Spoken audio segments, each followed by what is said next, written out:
Welcome to The Explainer. Today we're diving into something pretty wild, the world of Carl Jung and his analytical psychology. We're talking about a whole new map of the human mind, one that was born out of a major intellectual fight. All right, so let's get right into it. You really can't even begin to talk about Jung without bringing up Sigmund Freud. I mean, their relationship, it's one for the history books. You've got the master and his hand-picked successor, and their whole collaboration was just destined to completely blow up. So this is where it all starts to get really interesting. This is the moment the ground starts to shake, intellectually speaking. See, for Freud, the unconscious was basically a dark basement where we shove all our personal, repressed junk. And, for him it was mostly about sex. But Jung, his star student, he starts thinking, wait a minute, what if there's something deeper? He had this idea that we inherit a kind of mental blueprint from all our ancestors, something that connects every single one of us. And that wasn't just a small change. It was a direct challenge to everything Freud believed. And man, you can just see how quickly it all went south. I mean, 1907, they're best buds, intellectual soulmates. By 1911, Freud literally picks Jung to be the leader of his entire psychoanalytic movement. But then, 1912 happens. Jung publishes his book, and he totally changes the definition of libido. He says it's not just about sex, it's about a general life force. To Freud, that was like total heresy. The breakup was fast, it was brutal, and by 1913, that was it. Friendship over. Okay, so Freud is out of the picture, and now Jung is totally free to map out the human mind his own way. And the foundation, the very bedrock of this new map, was this absolutely radical idea he'd been working on, the collective unconscious. So here's the core of it. Jung basically said that the whole blank slate idea, it's wrong. We aren't born with empty minds. He believed we come preloaded with a kind of shared operating system, a deep, vast pool of instincts and memories and powerful images that literally connect us to every human who's ever lived. This is where he thought all our myths, symbols, and even our spiritual feelings come from. Right, so if the collective unconscious is this ancient, shared landscape inside our heads, well, what's in it? Who lives there? Jung had a name for them. He called them archetypes. So think of archetypes like this. They're the original blueprints for all the big human experiences. They're not actual memories. They're more like the potential for certain things to happen. It explains why stories and myths from cultures that never met can have the same kinds of characters, right? The hero, the great mother, the trickster.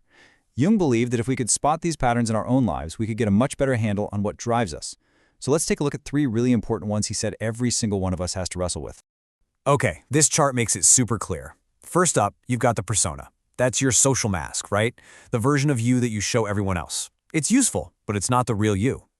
Then there's the shadow. Oh boy, that's everything you've pushed down and tried to forget. All the parts of yourself you'd rather pretend aren't there. And finally, you have the anima or animus. This is basically the unconscious other half inside you, the feminine side in a man or the masculine side in a woman. It's like your inner guide to the deep, unconscious parts of yourself. So this all leads to a huge question, right? Why bother with any of this? What's the point of digging around in this weird internal world of shadows and archetypes? Well, for Jung, the answer was everything. It was the whole point of being human. So what is the goal here? Jung called it individuation. It's a lifelong process, not a destination you just arrive at. It's the whole purpose of his map, really. It's the journey of becoming the person you were always, truly meant to be. And this is pretty much the roadmap to becoming a whole person. First, you have to realize that the mask you wear every day, that's not the real you. Then comes the really tough part. You have to face your shadow, all those things you've denied about yourself.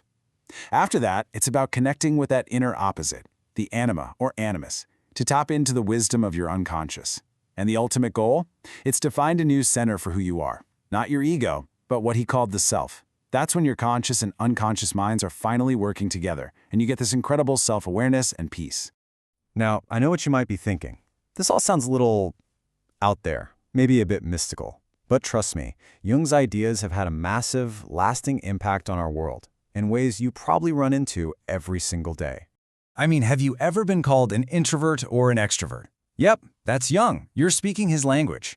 His theories are the bedrock for a ton of personality tests, including the super famous Myers-Briggs. And his ideas about archetypes, they are everywhere in storytelling, from basically every big Hollywood movie that follows the hero's journey to the characters in your favorite books. And this quote? This one really nails his whole philosophy. It's not about creating a new you from scratch. It's about discovery. It's about letting that deeper, more authentic self, the one that's already inside you, come out into the open. It's not something you do, it's something that happens to you. So in the end, Jung didn't just give us another psychological theory. He handed us a map for a lifelong journey toward becoming whole. His work is a challenge, really. It pushes us to look past the surface of who we think we are and asks a pretty deep question. What parts of your own inner world are still waiting for you to discover them?